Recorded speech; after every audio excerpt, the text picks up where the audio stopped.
Help me understand your reaction to Saturday evening, and help us also understand how you think it should influence how we approach the convention this week. Well, thank you for having me. And I have to tell you, I've spoken over the weekend with people I haven't heard from in years, foreign leaders, people that I've worked with for many, many years, friends and people all over the country. And I think the one thing that is just absolutely shocking, but no surprise, truly, is that after 10 years of vilifying and making President Trump a dehumanized creature that is absolutely untenable in the public forum of policy and having discussions of policy, this has been the result of 7 to 10 years of incessant hammering of the president and creating a person that we don't even know. The people who know the president know him to be a very dedicated public servant, a patriot, someone who loves his country, a businessman, a father, a family man, someone who is dedicated to the future of making America great again. And to demonize the president, to call him Hitler, to do the things that were done over the past 10 years, to try to put him in prison. These are politicizing the process in a way that Americans don't even understand where they're living anymore sometimes. This has gotten to a point where there needs to be a correction. And it's very refreshing to see the President Biden calling for that correction. But the reality lies in the results.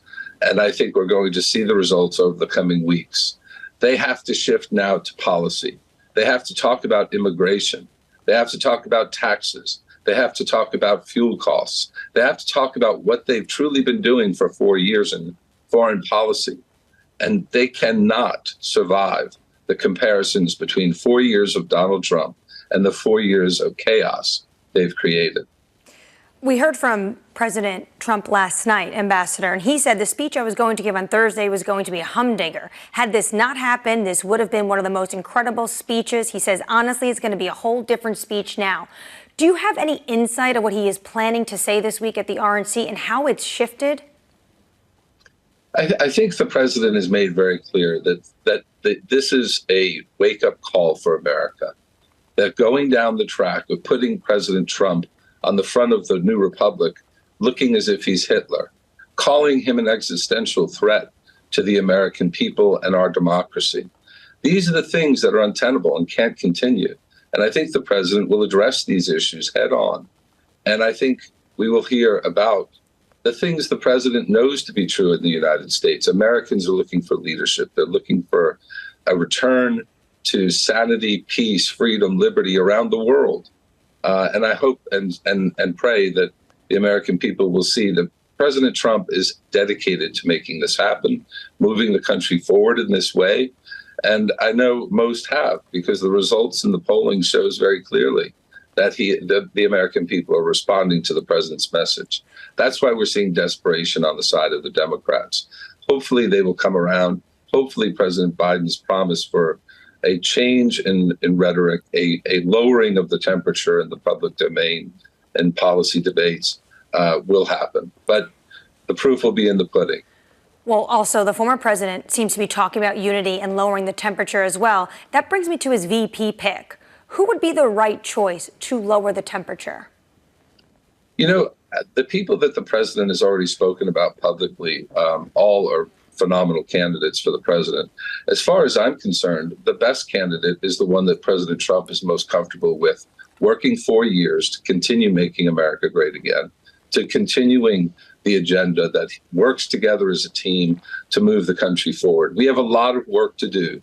The president's laid that out very well. And the people that he has in the final 3 or 4 been talking about have been very well capable of standing with him to achieve those goals. And we're really looking forward to seeing who he's chosen, because I think anyone who tells you they know who he's chosen is lying to you. The president keeps this decision very close to the vest. He makes this decision and no one else. The other thing that got louder over this weekend, along with the calls of unity, are those willing to publicly support Trump. Elon Musk, Bill Ackman, 2 conservative billionaires coming out saying that they are throwing their weight behind former President Trump. What have you heard? Is this going to whip up people who've stayed on the sidelines or been quiet, not just to open up with their support, but open up their wallets? So I do a lot of fundraising for the president. I've been raising money for him since 2014 when he first decided to run. I've never seen a time where in the last 2 or 3 months since the New York decision, and now with this assassination attempt, where people have been calling and wanting to figure out how they can write checks.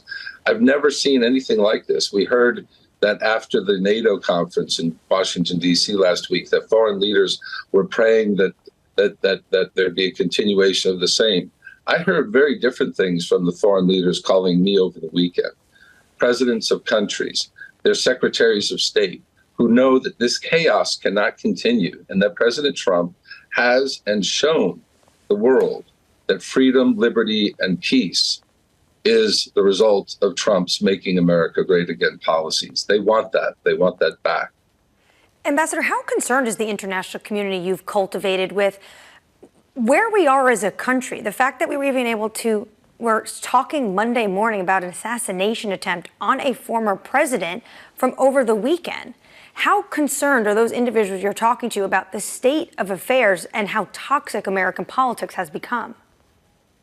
Well, surprisingly, toxicity in politics is not American, uniquely American. It's going on all over the world. And it has changed. The world is changing. I think the media has changed. The constant discussions on television has changed the way politics run and function.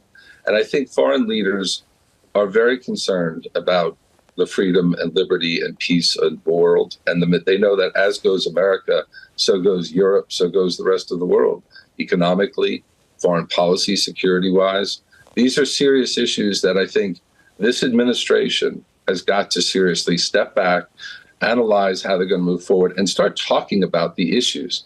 This campaign needs to be about immigration policy, tax policy, economic policy.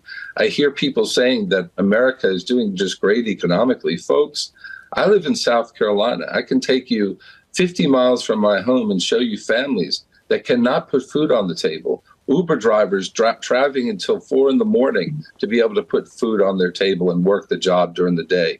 The economy is not good in real America. The economy is great on Wall Street.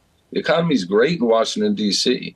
It's not good in real America. President Trump understands this. President Trump is the only candidate talking about it honestly and realistically with a solution and a plan.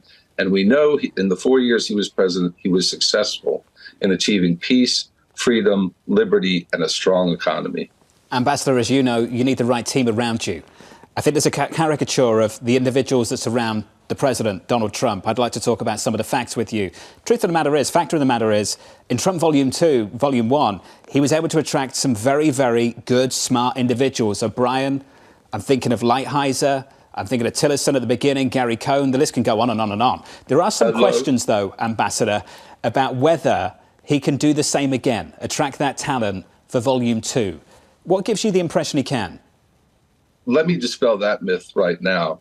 I have been, I just returned from a trip to Israel with former National Security Advisor O'Brien. And I can tell you he is as engaged and willing to serve as ever. He was one of our great foreign policy leaders. Economic policy advisors like Scott Bessent, one of the top economic advisors on Wall Street. We've got some of the top talent. I know Mr. Lighthizer, the whole team, Mr. Kudlow, all of them continue to advise and be a part of the president's team.